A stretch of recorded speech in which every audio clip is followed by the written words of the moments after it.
Recently, Republican Governor Ron DeSantis shipped several planes filled with South and Central American immigrants to Martha's Vineyard. In what is the latest attempt to own the Libs, Republicans are engaging in human trafficking. DeSantis, of course, joined along with Greg Abbott, who back in April actually sent about several buses filled with migrants, different cities, Washington, D.C., New York, and Chicago, in order to make a political statement. Again, all of this is political ploys. DeSantis sent these migrants out of Florida to specifically go to Martha's Vineyard in Massachusetts in the hopes that, of course, the arrival of these migrants would throw the area into chaos and own the Libs, as well as fire up racists in the base. More than 9,400 immigrants have been dropped off in Washington since April, and a number that does not include Thursday's arrival, as well as more than 2,100 have been sent to New York, and of course 50 had just arrived in Martha's Vineyard. Now, what's sick about this, again, is that here we have Republicans doing trafficking, using human beings as political ploys and props, as well as lying to them and using them. Many of these migrants say that they were lured into getting on the buses because you can't literally force them onto the buses. They were lured in by the promise of relief that was never given to them. As of August 9th, Texas spent over $12 million in taxpayer money to bus migrants to those different cities. Arizona spent about $3.5 million to transport migrants to Washington, D.C. And so they're spending all this money, using all these resources for no reason. Just to, again, do a political stunt. Why would you not use the money to help migrants? Well, that's because they don't want to. So, look, getting back to the relief here for a second, some of the things that were promised were actually, it's not just handouts, it was work permits, allowing them to make money and work legally in this country. So understand that these people, they want to work. They want to earn money. They want to live. They want to survive. They want to send money back to their families. And so they got on these buses saying, oh, we're going to get a better life somewhere. You're going to send us someplace where we can work and support ourselves and our family, live the American dream. Wonderful. I'll get on the bus. And then, of course, they get out and it's like, oh, we actually tricked you. There was nothing waiting for you here. We just wanted to create a huge problem for someone else. It really is incredibly disgusting.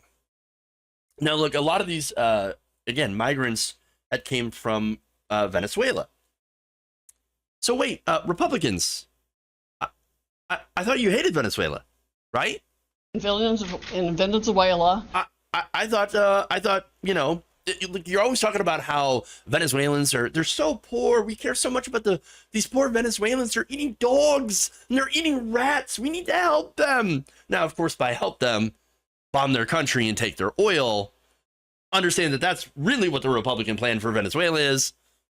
It always has been.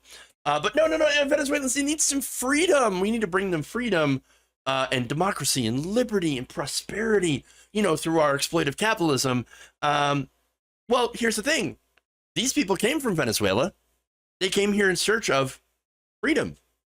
Why do you not want to help them?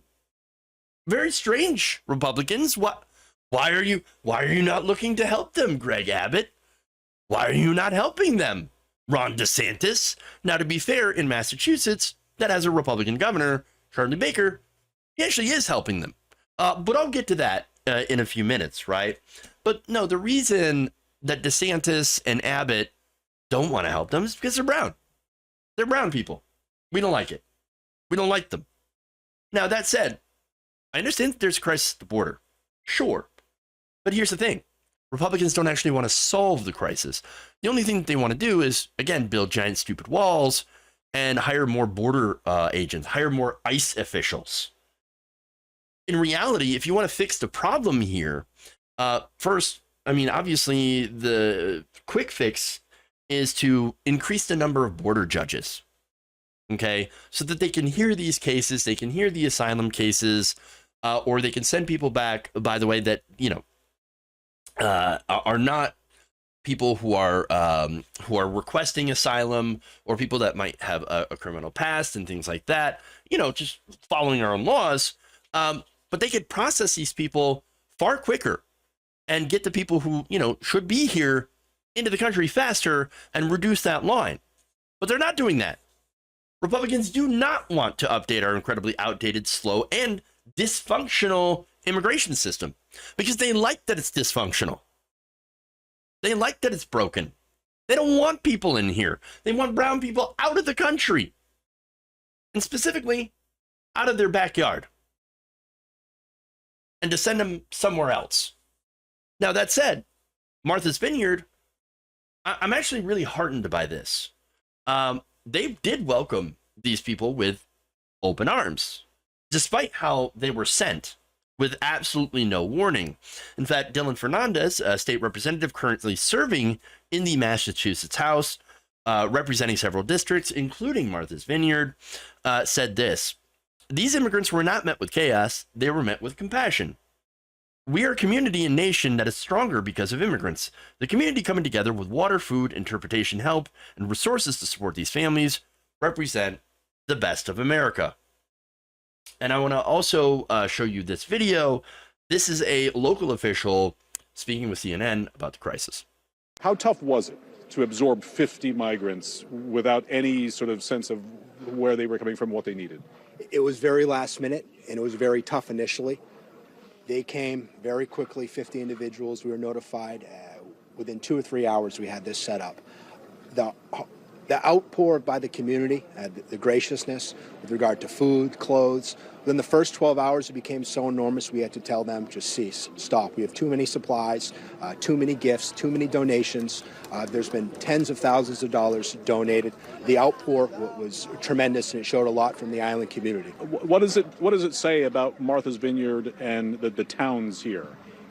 It says sometimes we're alone and unafraid out here, but we understand the path to travel, and we understand that we're a community that ultimately wants to help people, and they had their first and one stop on the island. Who knows, maybe they'll come back, but again, they saw the graciousness of this community. And obviously immigration is an issue for the country, it is an issue, but you can absorb this sort of stuff. Would people from Massachusetts and Martha's Vineyard be happy to do this if there were a coordinated way in which it happened? Absolutely. Absolutely. Absolutely. And again, if there was a more coordinated way, great. And by the way, those migrants, again, there's 50 of them. They were sent, again, somewhere else afterwards, after they were given the basics, to be able to find help, like, for example, immigration lawyers. Okay, that's good. Again, that is something that will ultimately help them in their bid to stay in the country. Wonderful. So look, that ended up being a little bit of a positive, but understand that these people are still being used as political tools. Again, Ron DeSantis paid a videographer in order to capture footage of them to, I don't know, are they going to use it in a campaign ad? I don't know. Maybe. While Fox News, again, literally had a reporter on scene in order to cover it. That was the most important news of the day. Oh, look at these migrants, scary migrants. No, they're not scary. They're human beings. They deserve to be treated like human beings. And again, I am happy to see that there are communities that are welcoming them with open arms. We should be doing so. But look, there has to be a bigger solution here.